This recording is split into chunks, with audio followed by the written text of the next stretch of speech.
Hi there, today we're going to learn about how to add the Load More button under products in your Wix Studio website.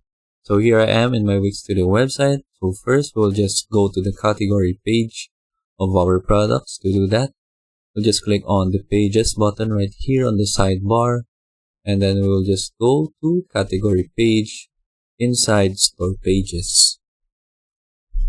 So after that has loaded, we will just click on the category page.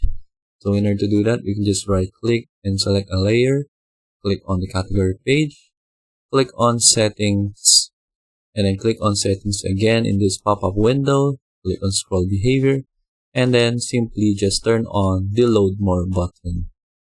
And if you want to see this in your website, you can just click on preview.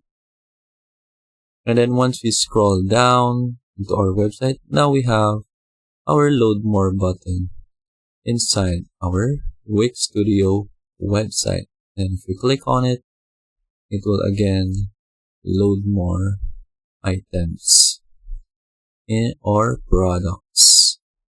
So that is it for this video. It's a very fast video, and I hope you learn how to add the load more button under your products in your Wix Studio website. And that is all. Thank you for watching.